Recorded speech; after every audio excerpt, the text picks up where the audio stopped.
What is up? Hope y'all are doing all right. This fine Tuesday evening. Music going here. Ugh. We're back.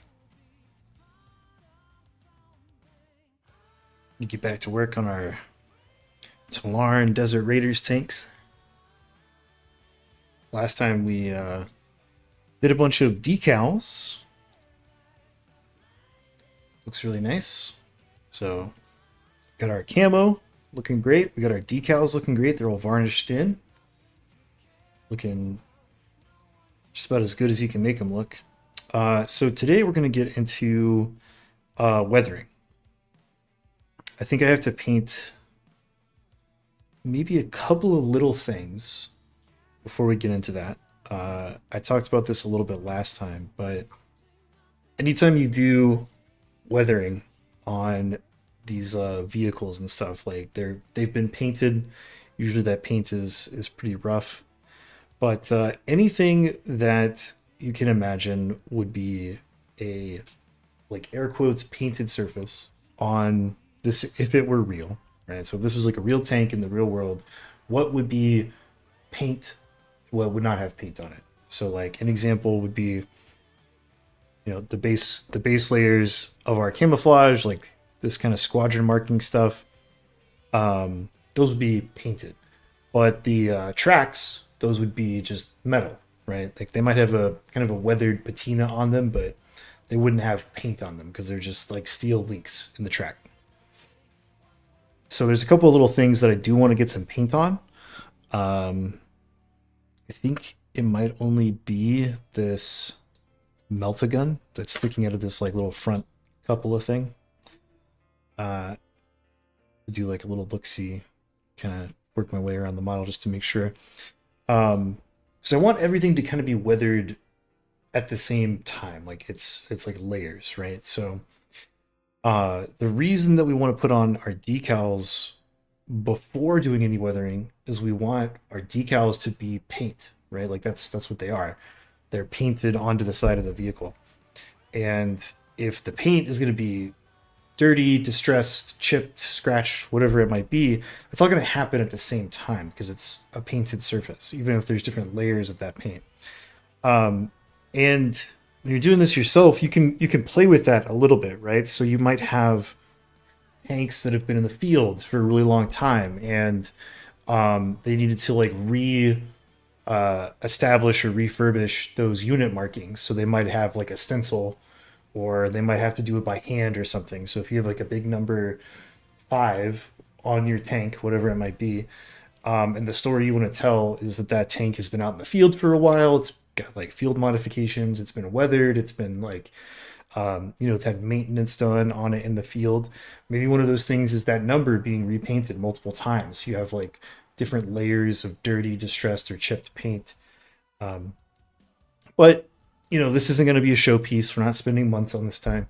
So we have this and 1, 2, 3, 4, 5, 6, 7, like 9 other vehicles that we have to paint for this army. So we can't afford to spend that much time on it. We do want to focus on some time efficiencies since we are, making game pieces to play the game. So we're going to be doing that. And when I was at Las Vegas Open not too long ago, AK Interactive had a booth there. They were demoing some of their new products. One of which is all of these paint markers. I got a whole bunch of them, different colors, and these are really cool. Let's get this stick. So these are felt tip pointed markers, very similar to a Sharpie. If you've ever used a Sharpie or just regular like watercolor markers before, very similar to that, like the ones we used in grade school. A little bit of a sharper tip on them, and these are filled with acrylic, same old water-based acrylic paint that we used to paint with. And they are really cool because if I want to do something like apply an edge highlight to this fender right here, I can just very gently drag this marker along that edge. I just want to be as light to the touch as possible. And we can get a nice little clean edge highlight detail. And you can do all sorts of stuff with these. And because it is acrylic paint, you can use water or the old spit eraser. And you can kind of blend those out. You can clean them up a little bit.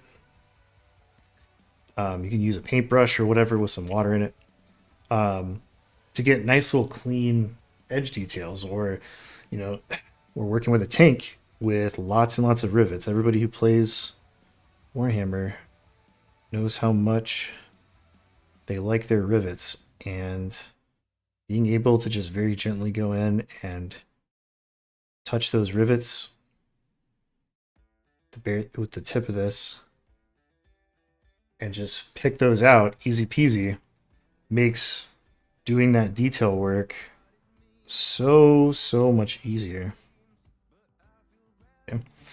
I'll just like finish these four. I don't want to go too deep into this because we're jumping steps a little bit. Yeah, so we'll be working with those. Got a whole bunch of different colors. I've already used some on other projects and I really like how they perform. I think I've showed off the metallic ones on the channel before. These, which I found, these are just like chrome metallic paint markers. A little chisel tip on there. And these are great. They're a little hobby hack. Great for speed painting stuff.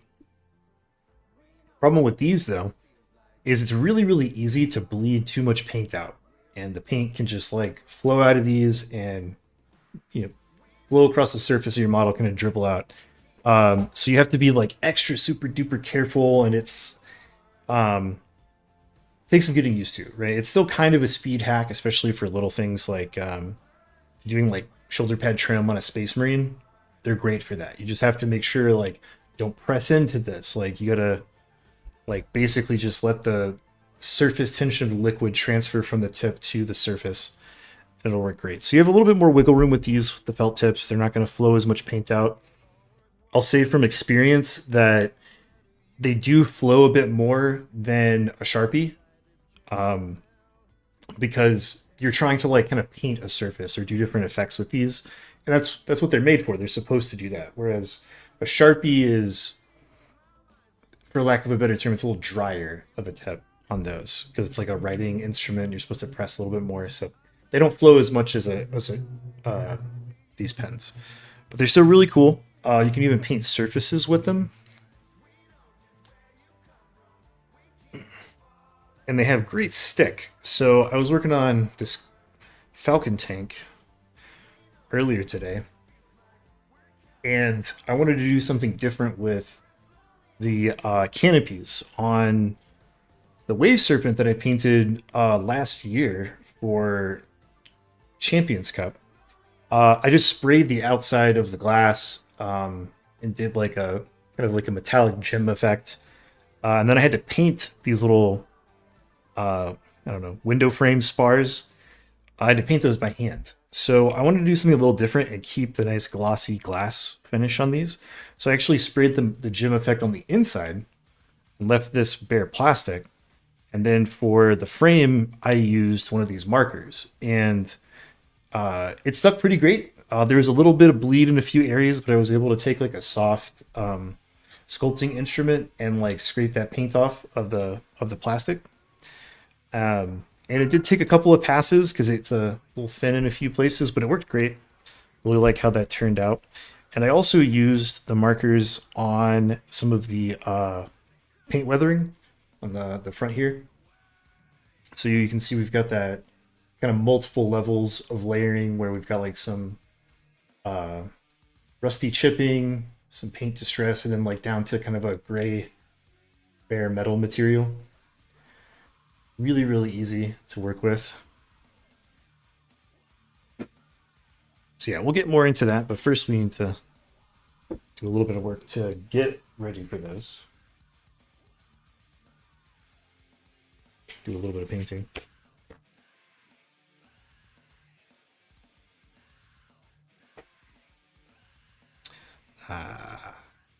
Sort.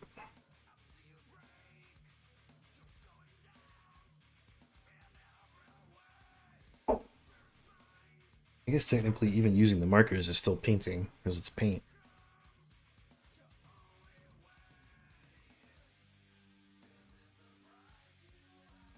Alright. So I just need to paint this frame on the melt-a-gun. Do a little look-see afterwards.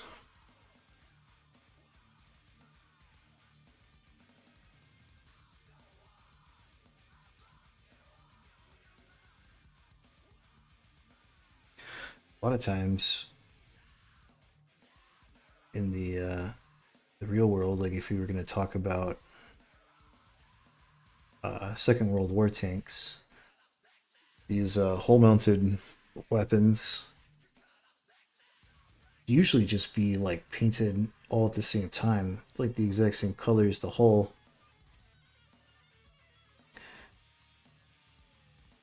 But you can still do if you want. I'm just doing this because it is more of like a Warhammer thing to have the weapon be painted this different color.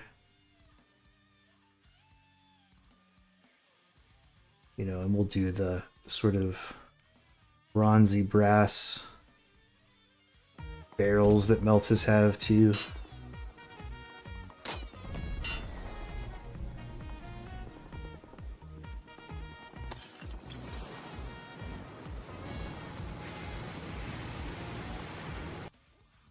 J8 1904, thanks for that follow.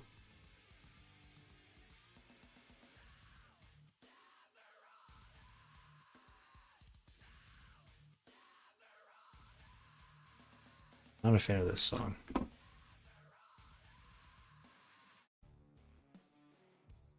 Trying out a new copyright free playlist. It's always hard to find different genres of music that are copyright free for streaming and stuff. Most of the time it's just like electronica or the same kind of generic lo-fi beats. Which are nice sometimes. Like the lo-fi stuff's pretty chill, so that's good sometimes, but I want to try new things. Oh, big old raid from Kenny coming in. What's up? Thanks for that raid. Just doing a little last second painting before getting into our live weathering tutorial.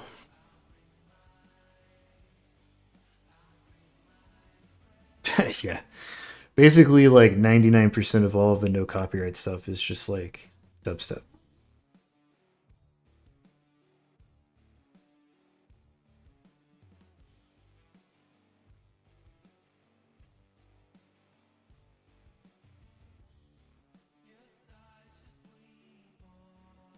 So I saw this playlist and it was like no copyright rock and metal, and I was like, you know what, I'll give it a try. So we'll see how it goes.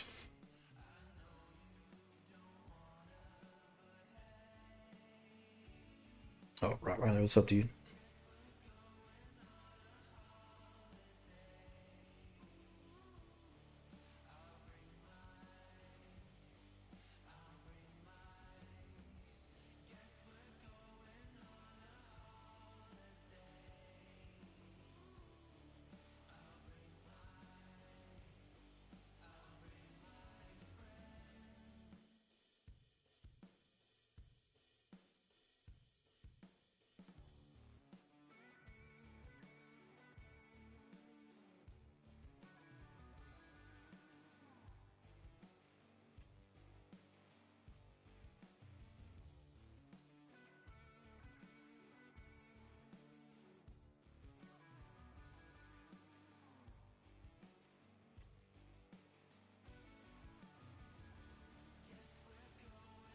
I don't think we need to paint anything else as far as exterior paint goes. Clean this up a little bit. Then we can get into weathering.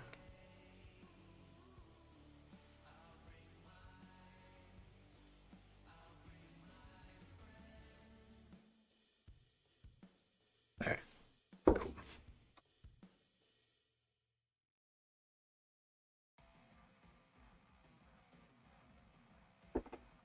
Dope. Okay, so while that dries, I can kind of re-go over my little spiel about these markers for everybody that just joined. So, um, not too long ago, AK Interactive released these acrylic paint markers, whole bunch of different colors, and say use that's off. I want deck tan. That's here we go. They were demoing them at LVO, and I bought a whole bunch. And so these are felt tip, very sharp point felt tip, and they are loaded with the same acrylic paint that AK uses in their Generation 3 acrylic paints. It's great. We already did some of the stuff, so you can see how you can very easily pick out things like rivets. Very gently get a little final detail highlight, these little rivets. Like that. You can also do edge highlighting.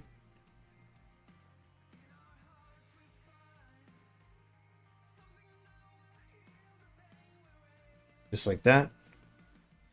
All sorts of fun stuff. And because they're water-based acrylic paints, you can clean them up. Like if I press too hard or I kind of like jitter my line a little bit, you can just, lick your finger and wipe them away, or you can use some water to blend them out, all sorts of fun stuff. So they're great for a ton of different uses. And you can also just straight up paint surfaces with them, which is kind of wild.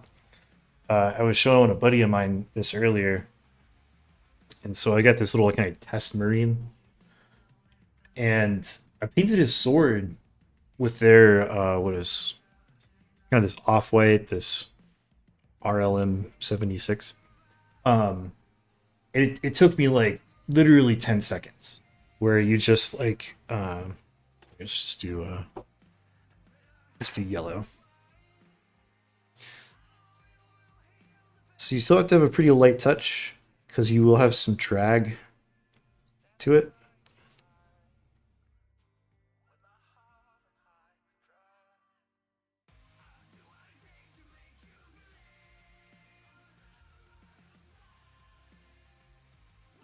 You can see that drag a little bit where the paint goes on thin, and then like just the weight of the marker head is going to push it around a little bit.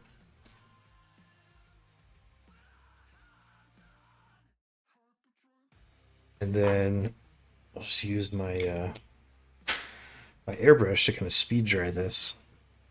This stuff dries pretty quick. It's very, very thin.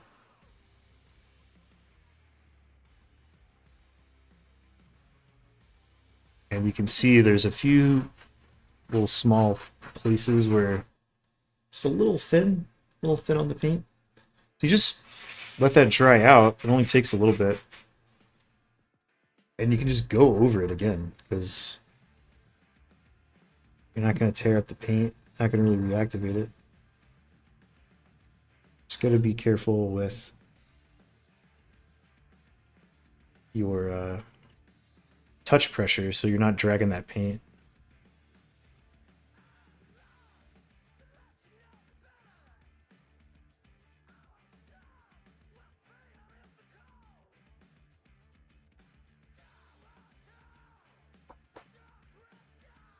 The airbrush, so kind of speed dry that again.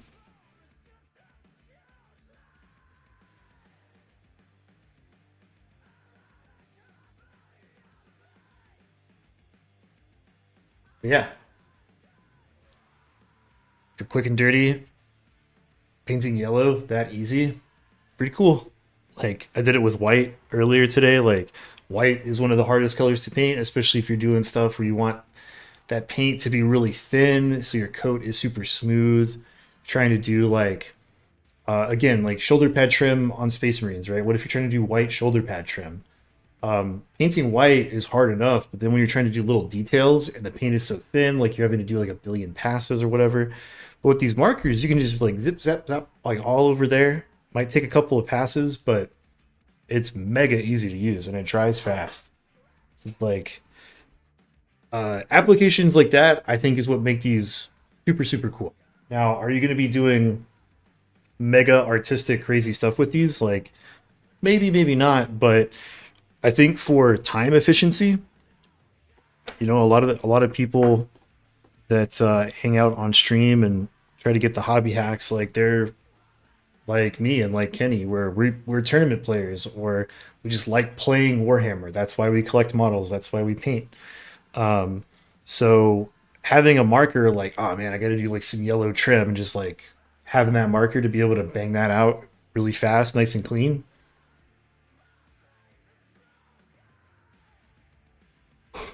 Yeah, you could draw with them. I'll show you. I was working on this Grav Falcon earlier, and I did the frame on this with one of those markers, super easy. I also did some weathering effects, like some paint chipping stuff with the markers. Looks great. I will say though, if you're comparing these to like a similar instrument like a Sharpie or something like that, these do have a little bit more flow to them. Like more paint will flow out of the tip than what a Sharpie will do. But it's just practice. Like you just got to get used to using them.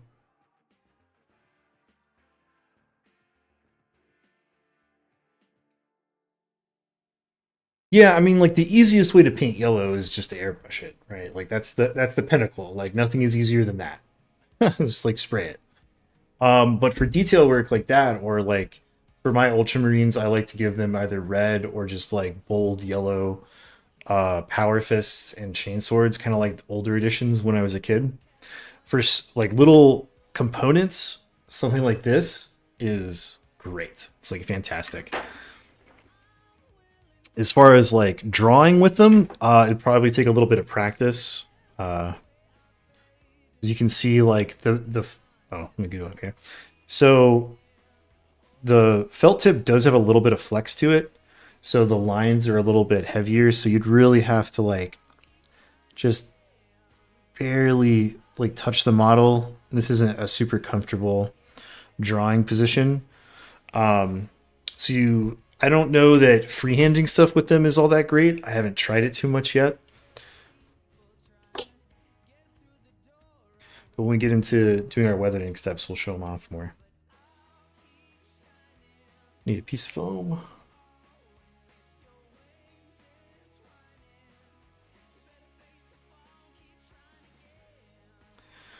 Tweezers. Where's my tweezers? Banners? You could maybe do banners. Like paint them. I haven't tried yet.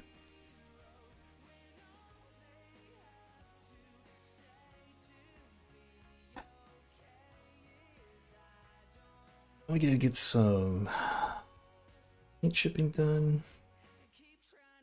Do some mahogany. Mahogany will probably work. Let me do like a 50-50 black mahogany.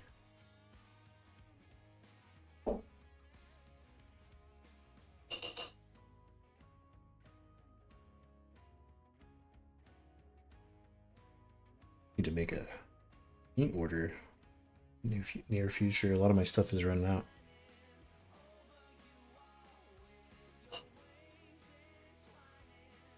Yeah, little like detail components. I think those are definitely like a hack, cheat code.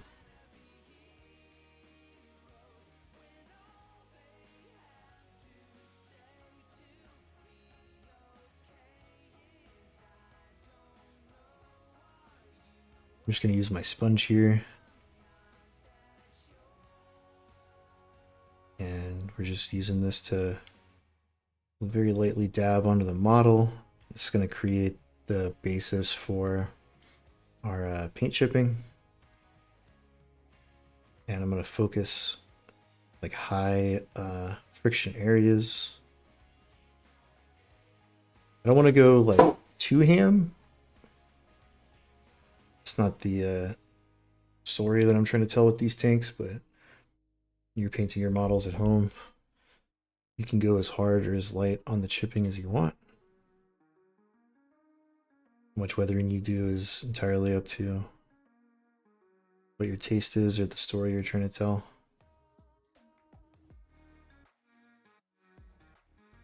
highly recommend getting a pair of these self-closing tweezers. Makes holding the foam really easy.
This is just a mixture of mahogany and black. Depending on the colors of your model, you can like shift that. So this is just supposed to be like a contrasting ultra dark color to um, the colors that we've painted this tank. In many instances, I like a black brown for chipping first. You can do pure black. Sometimes with my ultramarines, because I work with a pretty extreme gradient of almost black to the more turquoisey blue through the royal blues. I'll use black as the base for chipping.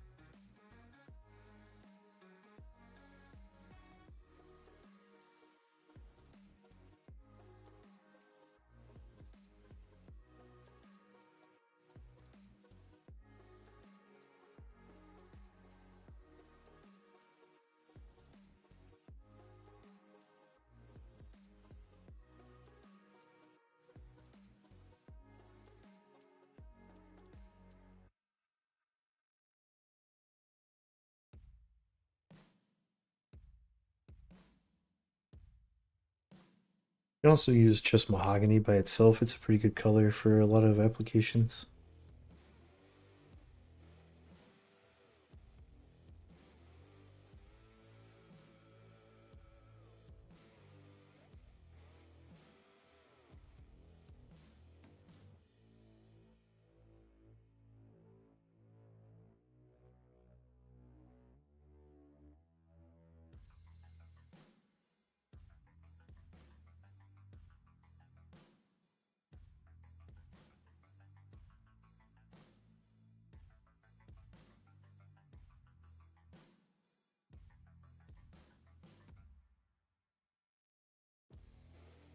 Also do fun things like on this front surface here. You can do like directional scrapes, like some stuff has scraped on the glacis of the tank as it's been driving by. We just gotta do this, maybe the butt. Oh, good.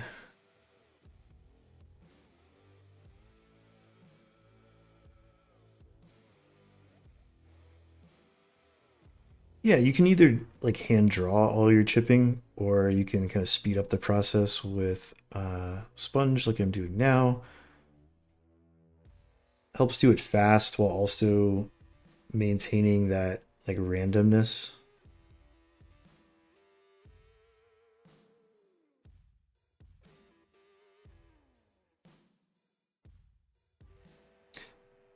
And with really fine sponge like this,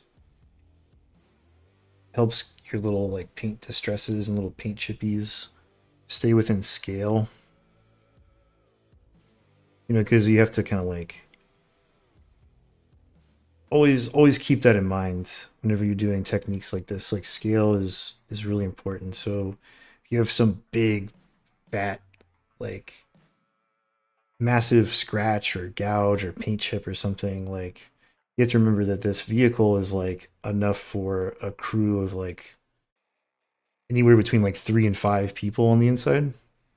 So if we're talking about, you know, a paint chip on here that's like as big around as the end of this brush, that's like the size of a basketball. Like, you know, that's huge.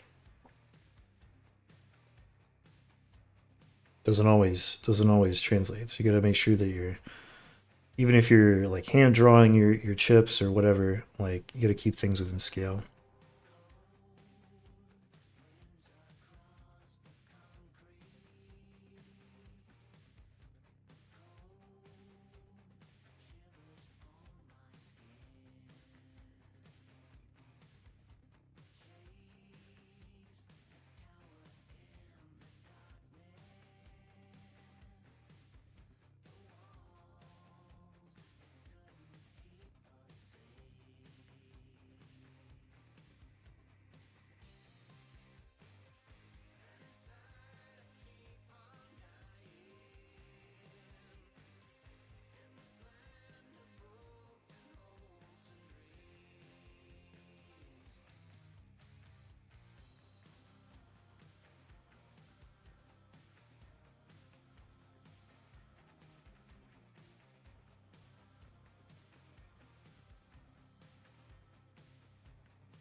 Also, doing this before I paint the tracks.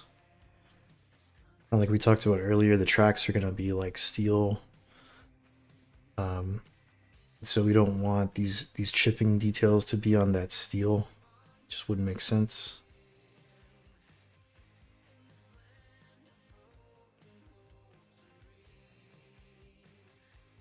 All right, that's probably enough.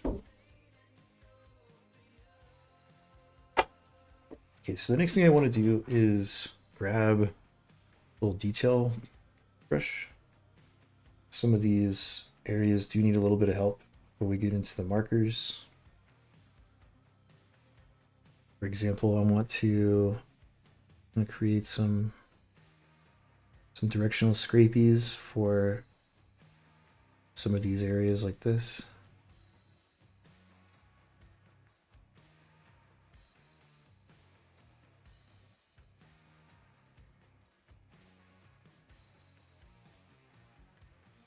You can kind of creep those chips down a little bit onto some of these corners. Like, I need to kind of draw on the front here. Very shallow edge on this, so getting that with the sponge was kind of hard.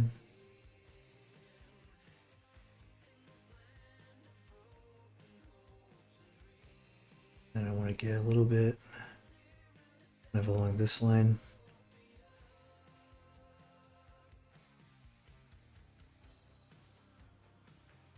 And kind of elongate some of these little scratchy marks.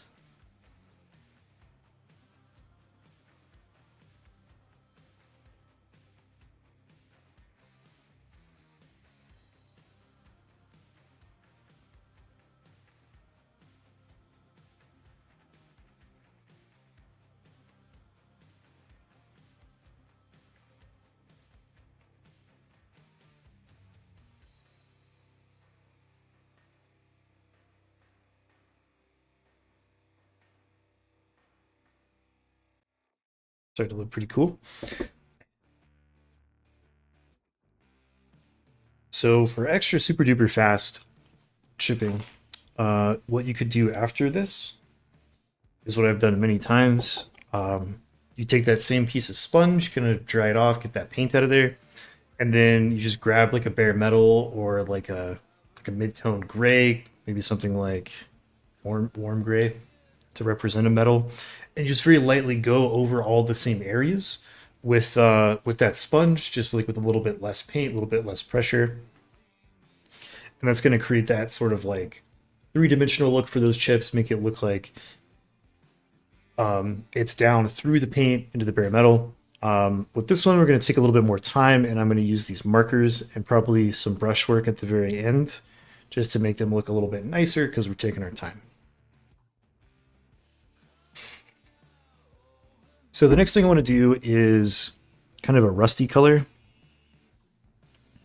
I think I used this hot brown. Yeah. So I want to go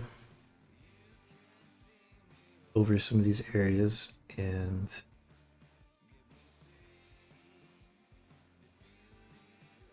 use our little brush tip with different sides.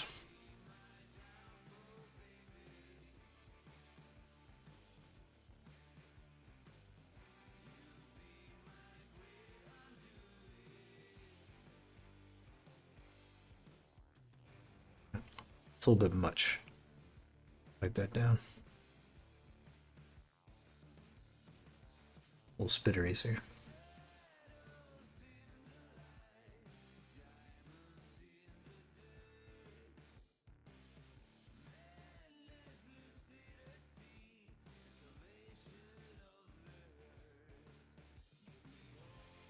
The first thing that's going to happen once this paint is chipped off is that metal is going to oxidize.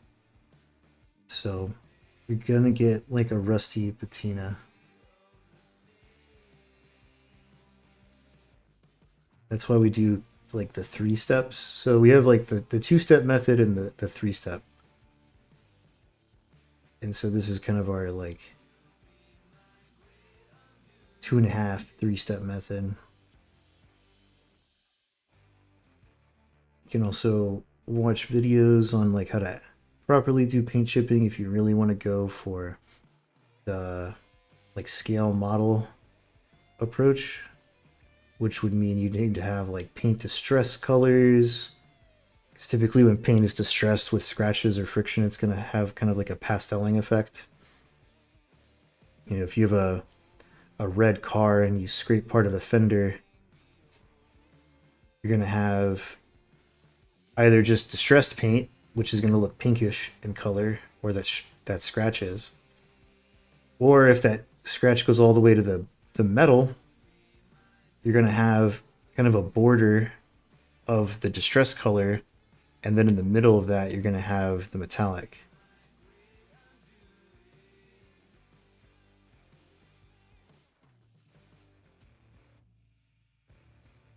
And you can also have effects where you have like really thin paint or really like cheap paint that doesn't have any protective clear coat, which then it becomes trying to think of the right word, like water and moisture can get through it to underneath it, which is where you have like, you can look at pictures of old cars in junkyards where they're still painted, but there's like an entire patina on areas of oxidization coming through the paint, where you have like a transition layer of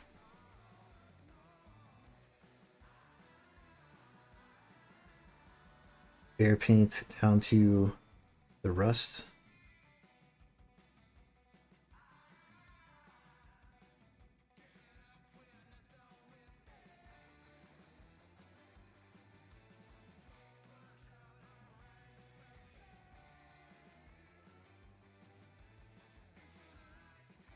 Or alternatively, like if you want your vehicles to be like factory fresh,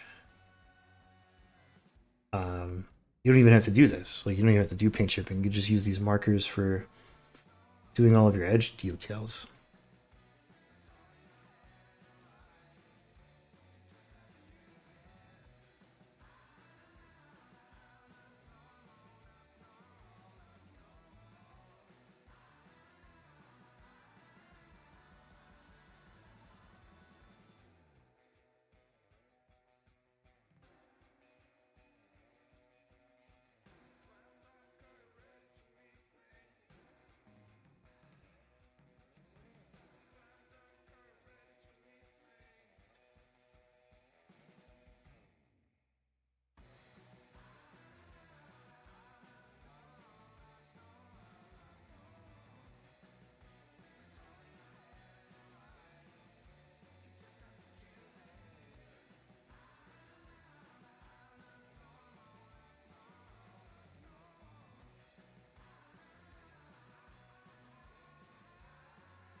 Starting to look pretty cool.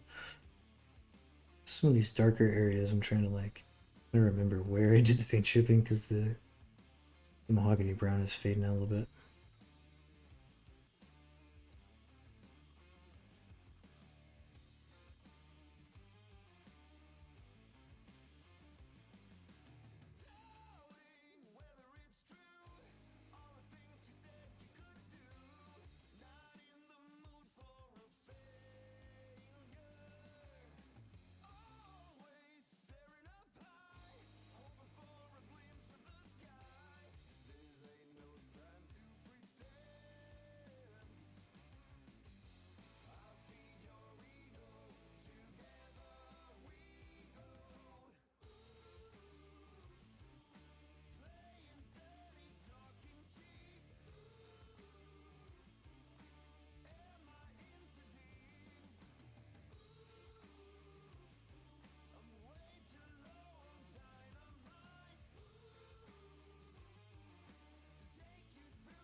You codex? You mean the Eldar codex?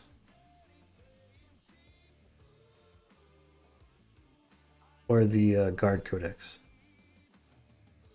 Since we're painting the guard model right now.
decide to do.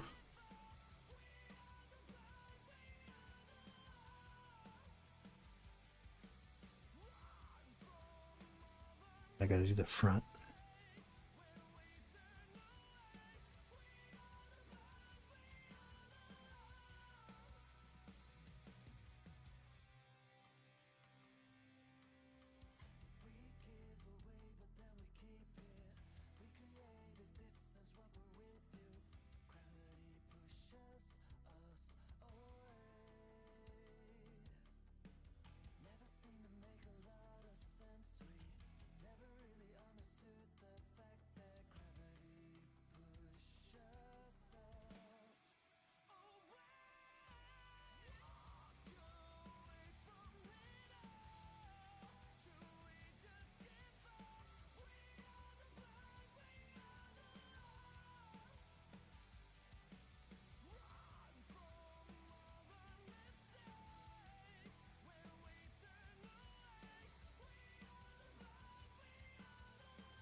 Okay, last little area.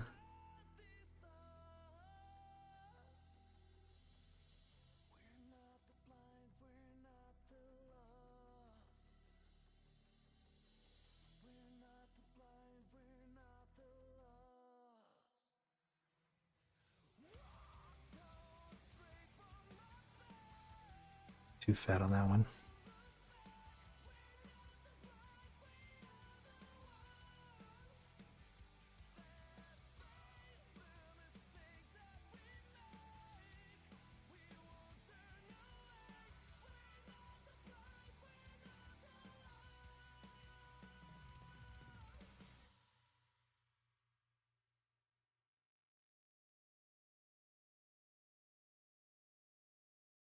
Okay. Pretty good.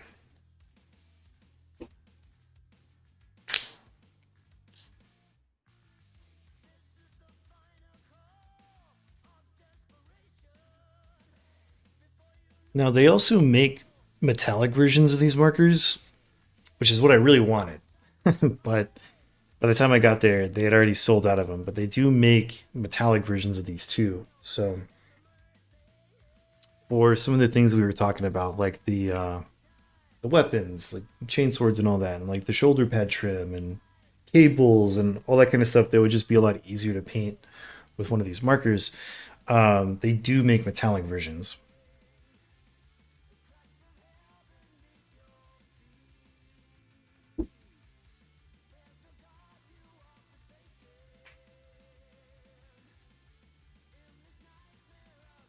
Okay, so now I want to grab a silver paint.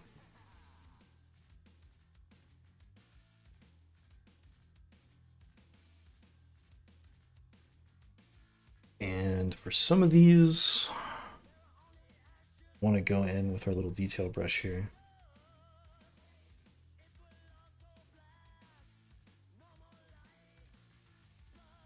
I want to show where the metal is like down, or the chip is like down to the metal.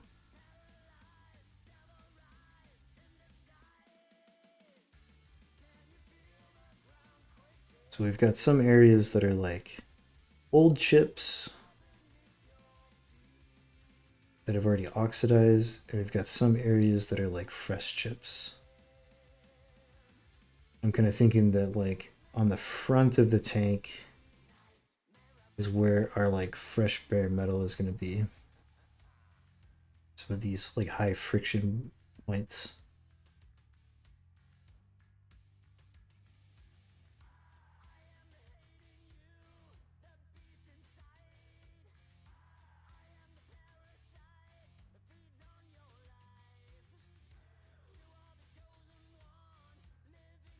Things like our little hatch handles and hinges and the rivets on those. Probably going to have more bare metal showing.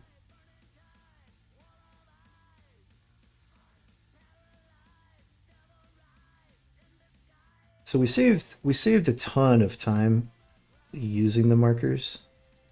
But for stuff like this, it's still such fine detail work that those guys are just a little bit too big. Still want to be able to use a brush for this.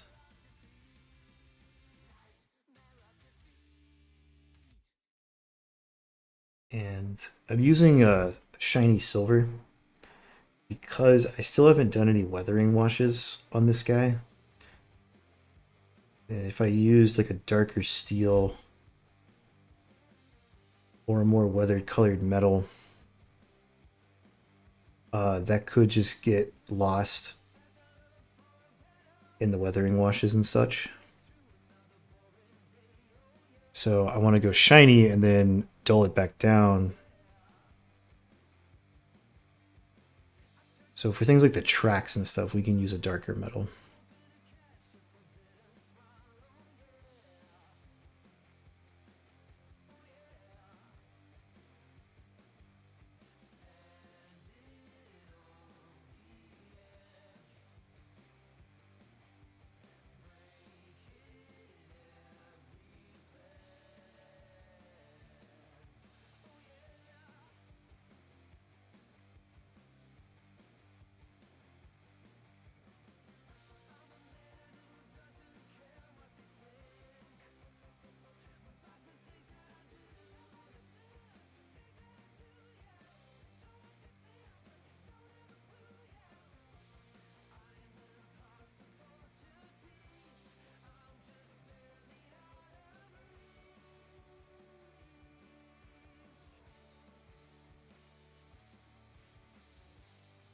And for speed purposes, especially on the bottom of like the little armored skirts for the tracks, we can just go to the sponge again.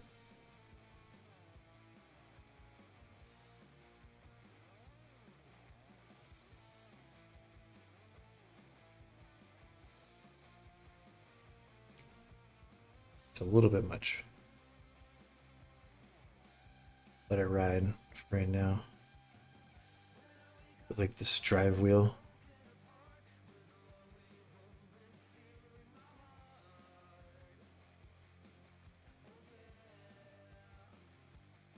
Okay, this is closer to what we want.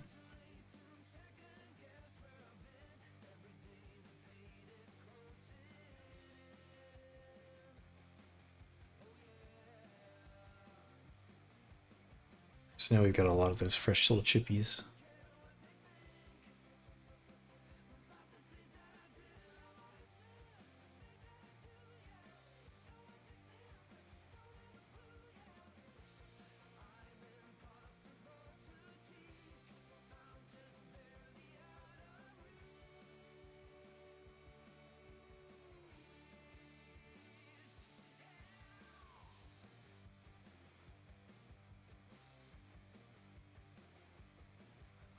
You can see that like one way you have way more control.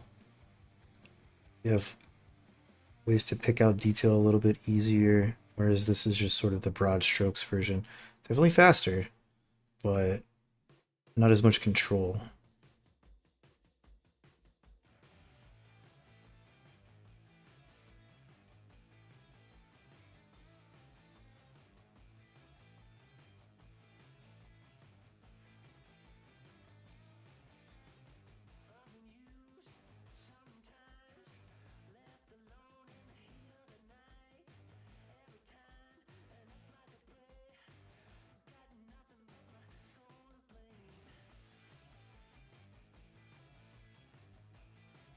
Okay, it's starting to come together, looking pretty nice.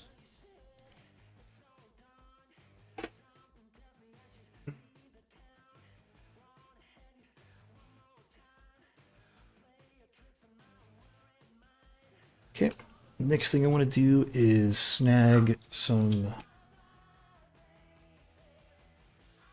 weathering pencils.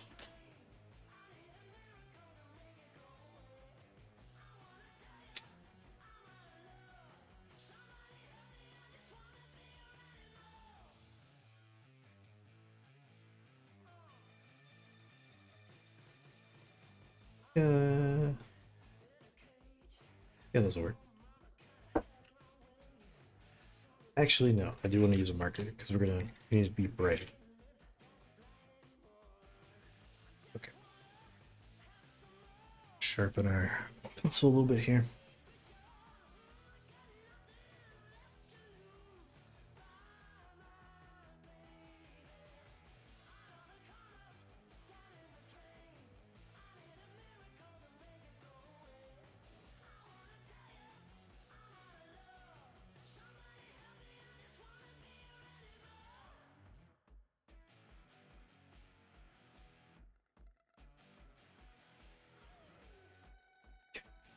I'm gonna sharpen weathering pencil here. I want to get just a little bit of water on it.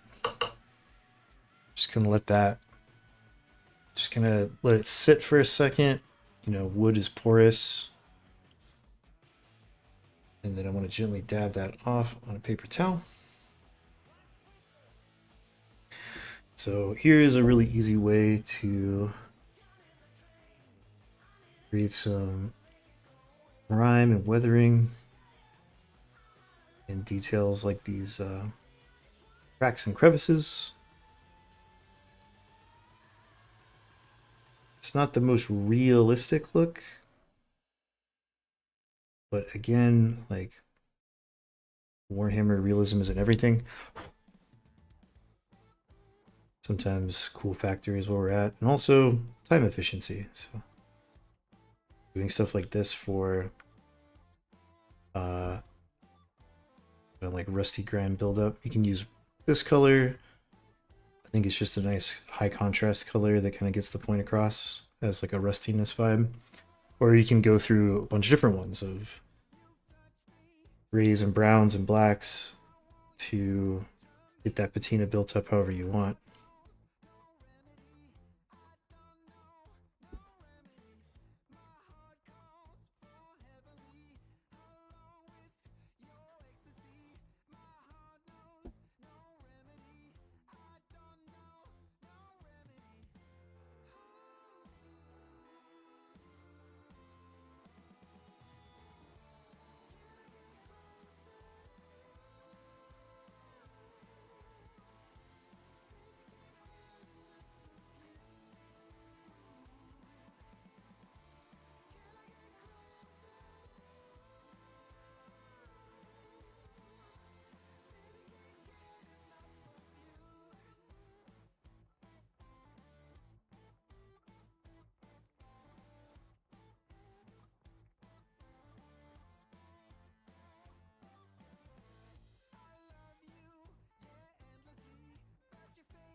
You have an issue where you're using a pencil like this and you stop being able to transfer the pigment easier. Might just need to give it another little dab of water, let it soak in. I can usually do everything I need with just one though. Looking pretty good.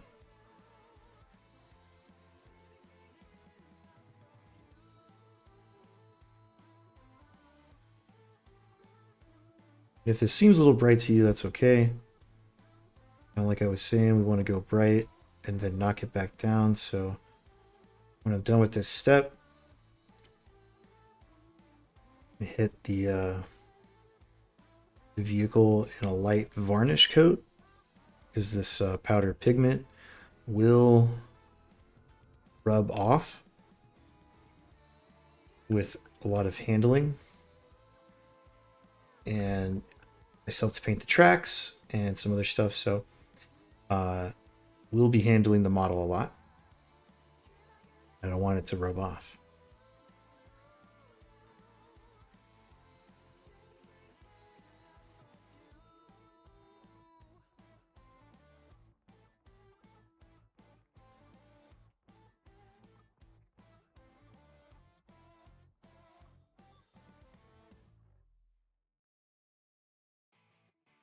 And also like resharpen it if you need to.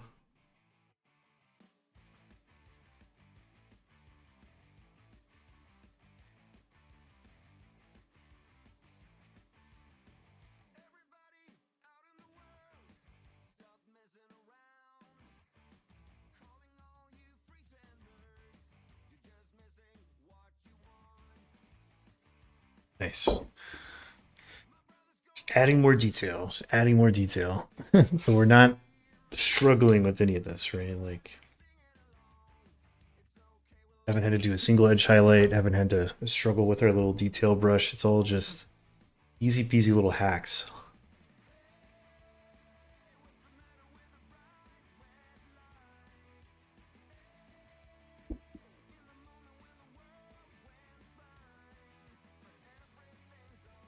What was I using?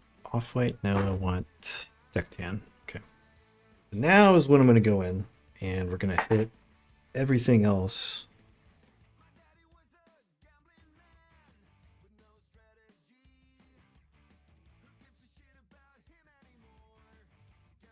Or our actual like edge detailing. Probably just going to pick out lots of rivets and stuff. I'm not a huge fan of just regular old edge highlights on models. We definitely want to pick out some of these details, but I think edge highlighting is kind of a product of Games Workshop and doesn't work in every situation. I kind of feel like whenever I look at stuff that's edge highlighted, it's supposed to evoke kind of like a shiny vibe. And I don't want this tank to look shiny. If you can guess by all the weathering. Plus, like, shine is something you definitely do not want on military vehicles.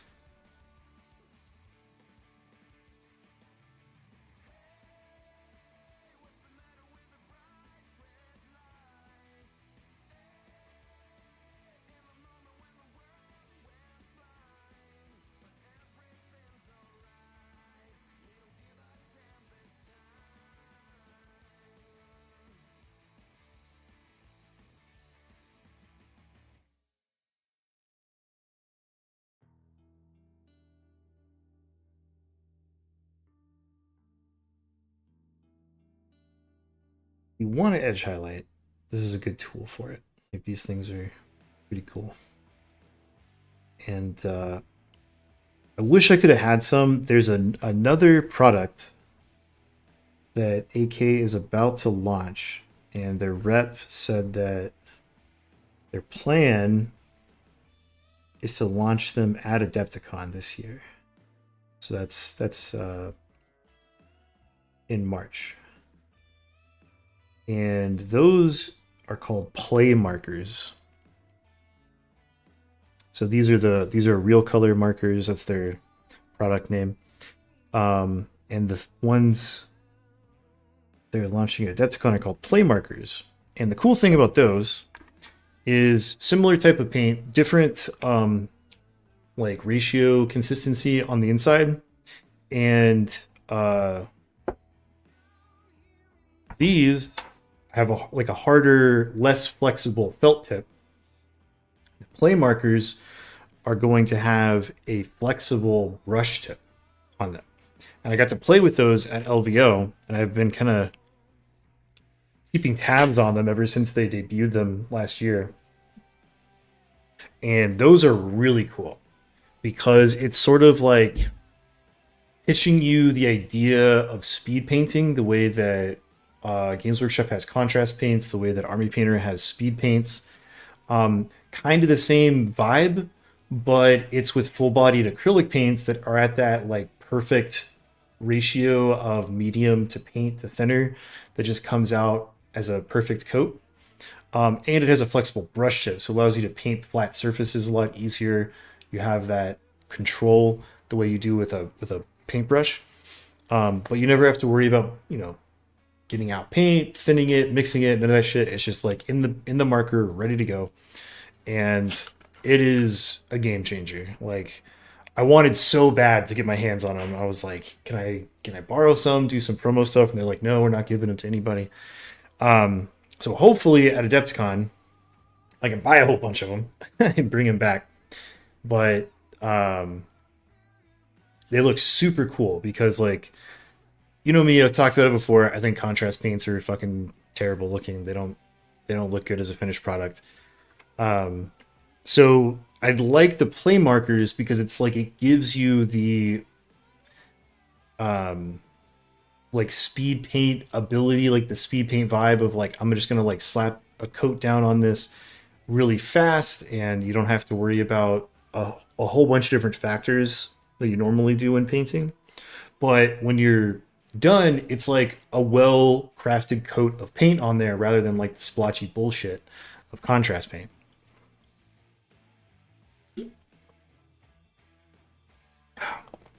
No, I never do the champ. Well, I used to do the champs, and then I was like, this is dumb. I'm not doing it anymore. 4 games in a day is preposterous. I can barely get through three, right? Because I mean, like 3 games is 9 hours of Warhammer, like almost straight in a day, right? So that's a lot. 4 in a day is fucking wild. Like, there's no way I'm ever doing that again. Like, if they change the format, they make it like a 6 round tournament, and they if they want to have a third day, they can have their third day with a top cut. But like the idea of doing 4 games in a day is stupid.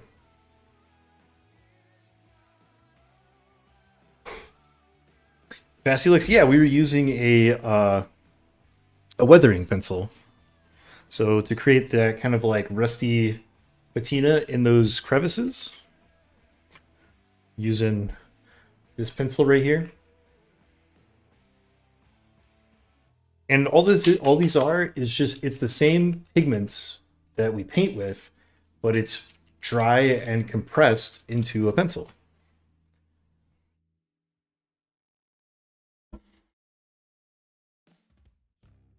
Speaking of, now that that's on there, I am going to give this guy a quick varnish.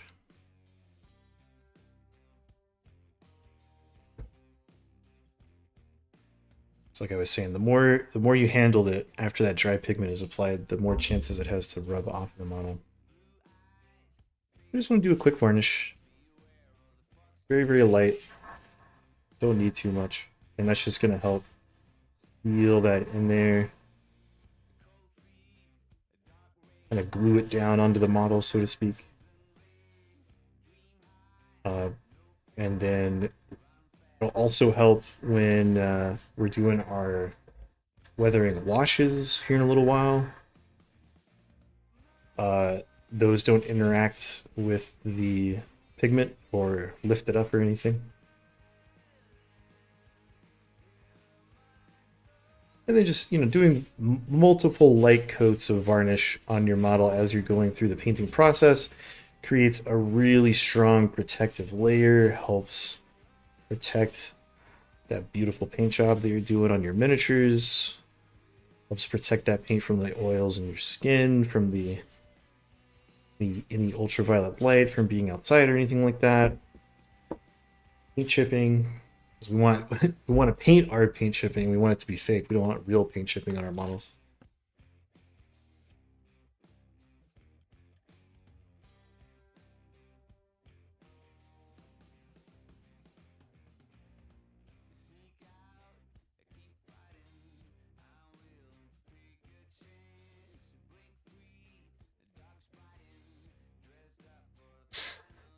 Okay.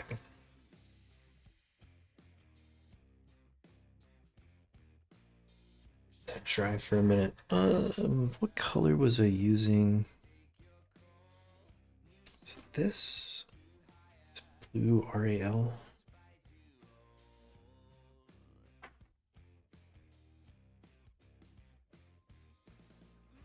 That kind of sort of picks it up.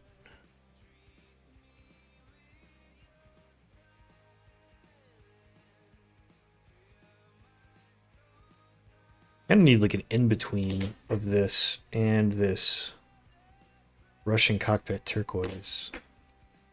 Isn't quite bright enough blue-gray. So probably what I'll do is I'll just leave the blue until later.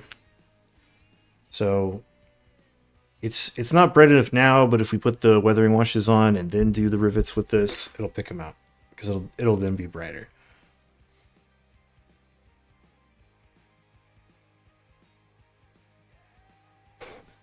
Honestly, it's starting to look pretty good by itself.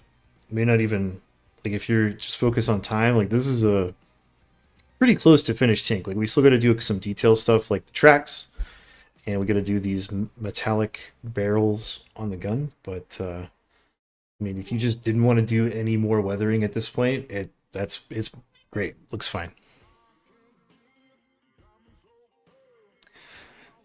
Got a couple more little things to do.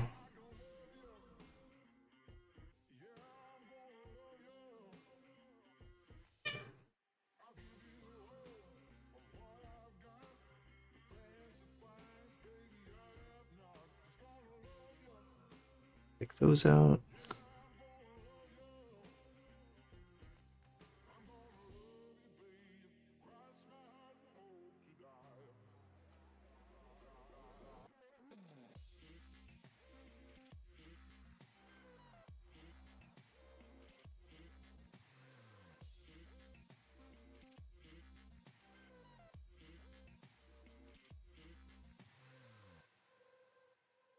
Got some of the rivets on the darker brown areas. There's not a lot of them.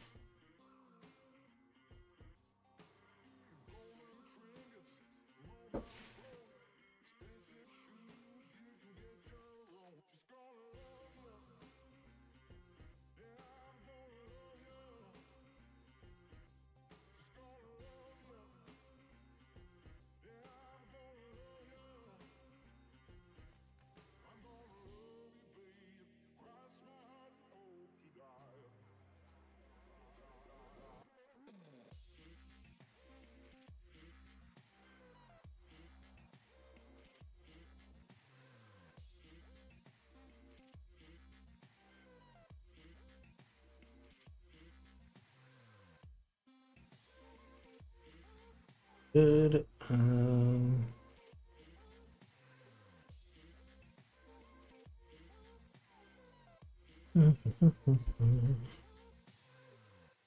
Just what I need to do. Just what I need to do.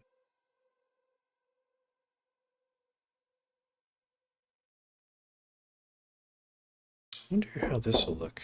Let's try this. This yellow. I wonder if I can just put this right.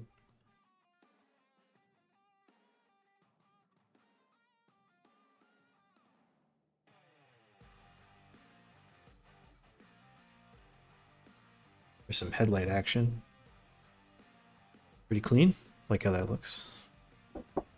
And I bet you I could use this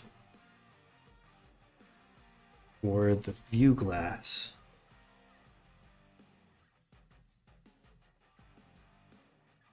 Oh yeah. Gotta be really careful that I don't bang the side of this into the other parts of the model. That looks great.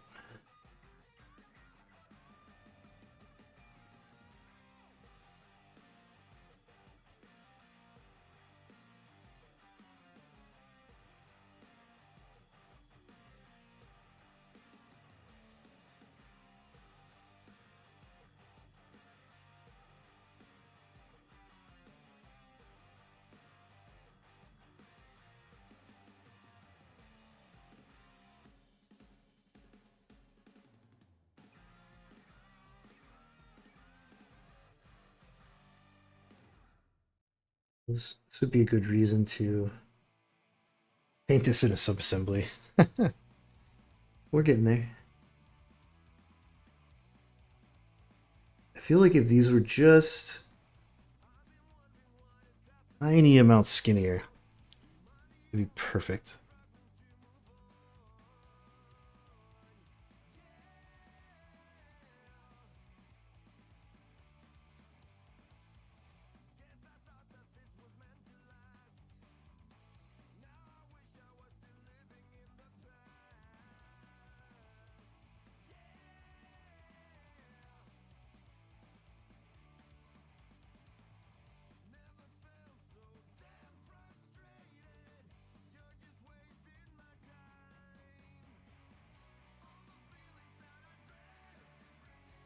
Yeah, that looks pretty nice. Might be able to get a little bit more up in here.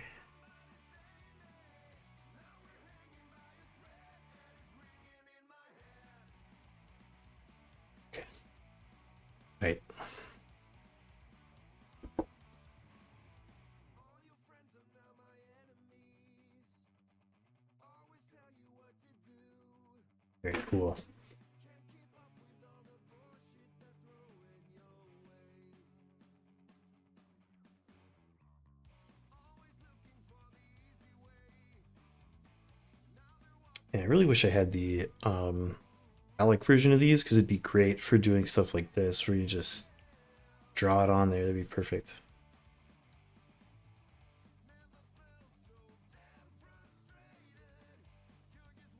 All right. Well, uh, quite a bit of work done in only an hour and a half. And we're set up to basically do a couple more things and be finished with this. So, what I'm going to do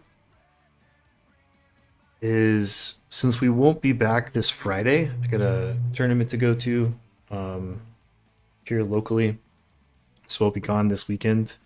When we come back next week, I'll probably just have finished this in my spare time, and we can move on to one of the other tanks, and we'll kind of work through some of that.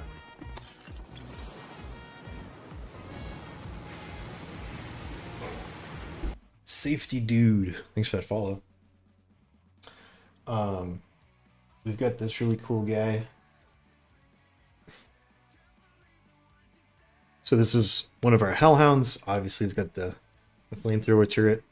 We got this really cool six-wheeled vehicle that I'm going to be using as a Lehman Russ.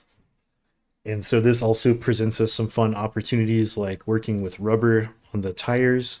And we've got like a little tank commander sticking out, so we get to work with some of that. So that'll be really fun. So yeah, we come back next Tuesday. I'll have this guy finished as a way to be like, here's what it looks like when it's done. And then we'll work on this guy, and that'll present us some other teaching opportunities.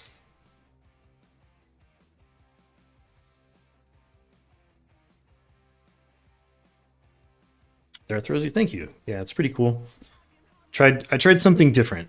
I wanted it to be like a desert camo, but something that I've never seen before. And so I think having the tan with the coyote brown and then the gray blue is just a way to do that.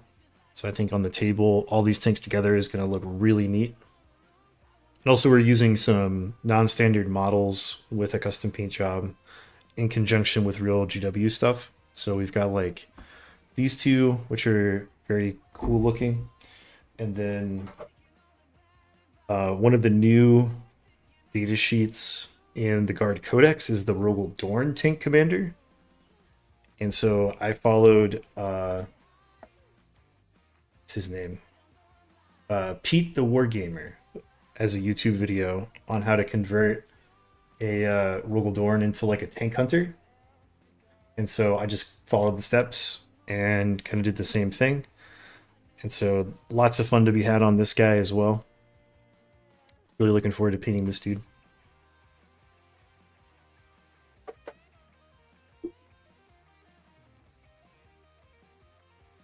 Been able to really get super deep into two of my favorite painting things in 40K, which is tanks in a very scale model kind of style. And then also I'm working on some Eldar stuff. So this Falcon I was showing off earlier is just, I kind of get to do whatever crazy idea I want because Eldar has like a completely different aesthetic. So I painted this today, which was so much fun. A lot of wild and crazy stuff going on with that.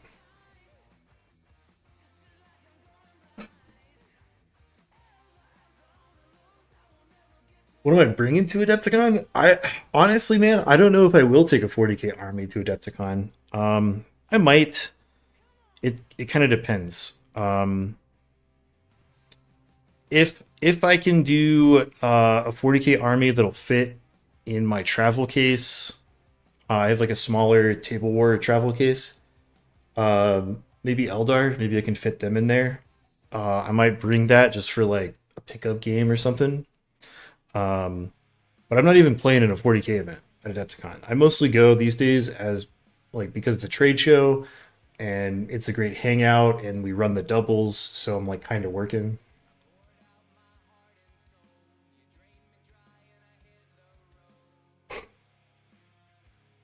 Yeah. I'm sure like we've done it past couple of years that we've gone and we've tried to do like some pickup games with people that want to come hang out with us, so I think I can fit the Eldar army that I want to play in the table war case, and also bring my Halo stuff. So that's a problem for future Wyatt. We'll get there. All right, so I'm gonna get out of here. Let's set up a raid. Use online.